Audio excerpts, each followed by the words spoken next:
ওসমান হাদির চিকিৎসা কতটুকু সম্ভব? প্রথম কথা হচ্ছে, ওসমান হাদির যে লিথল ব্রেন ইনজুরি হয়েছে, তাকে যেমন এক পাশ থেকে গুলি ভেদ করে চলে গেছে বা গুলি কিছু ফ্রেগমেন্টস ভিতরে রয়ে গেছে, that is all together the outcome is all the same. So আপনি গুলির কতটুকু কোথায় রয়ে গেছে এগুলো নিয়ে আপনাদের পাগল হওয়ার বেশি কিছু নাই। The issue is lethal primary brain ইনজুরির চিকিৎসা সারা পৃথিবীতে কোথাও আবিষ্কার হয়নি। এখন আমি কিন্তু প্রথম দিন থেকে বলে আসছি, আপনি যদি আমাকে বলেন যে ওসমান হাদিকে কোনো এয়ার অ্যাম্বুলেন্সের মাধ্যমে পৃথিবীর কোনো শ্রেষ্ঠ নিউরো ট্রমা সেন্টারে নিয়ে গিয়ে চিকিৎসা করা উচিত কিনা, from my side the answer is it's a big no.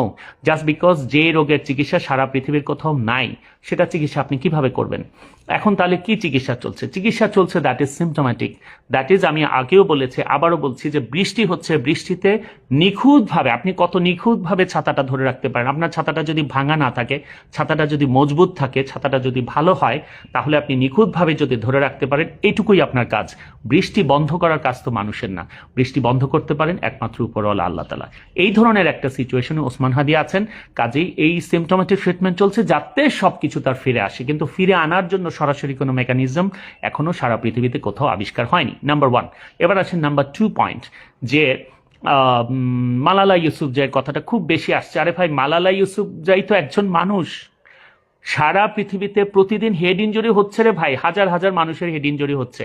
Head injury অনেকভাবে হতে পারে। আপনি রোড অ্যাক্সিডেন্ট থেকে হেড ইনজুরি হতে পারে, আপনার এরকম ভাবে শুট করলে হেড ইনজুরি হতে পারে, আপনি প্রাকৃতিক দুর্যোগের মধ্যে পড়ে গেছেন, পানির মধ্যে পড়ে গেছেন, আপনি আপনার গায়ে ডাল এসে পড়েছে, গাছের ডাল এসে পড়েছে, রাস্তা দিয়ে হাঁটছেন, ঘূর্ণিঝড় হচ্ছে, টিনের চাল এসে পড়েছেন, সেই থেকে হেড ইনজুরি হতে পারে।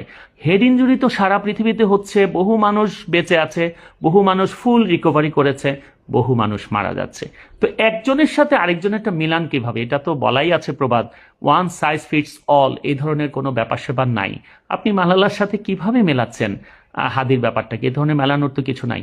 আপনারা মনে আছে নিশ্চয়ই, বেনজির ভুট্টো এই ধরনের অ্যাক্সিডেন্টের পর সেও হসপিটাল ট্রিটমেন্ট পেয়েছিল, ইন্দিরা গান্ধী হসপিটাল ট্রিটমেন্ট পেয়েছিল, এমনকি প্রিন্সেস ডায়ানা হসপিটাল ট্রিটমেন্ট পেয়েছিল, but they could not recover. And আমাদের মন থেকে আমরা সবসময় চাচ্ছি হাদি ফেরত আসুক, but right at the same time you have to keep in mind the ground reality.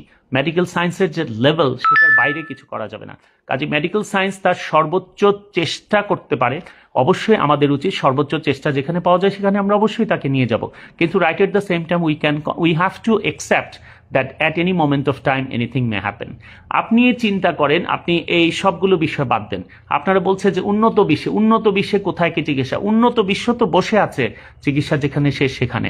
আপনি যদি দেখেন, ফিলিপ হিউজের কথা যদি আপনাদের মনে থাকে, 2014 সালে অস্ট্রেলিয়াতে শন অ্যাবটের একটা বল এসে একেবারে তার হেলমেট টেলমেট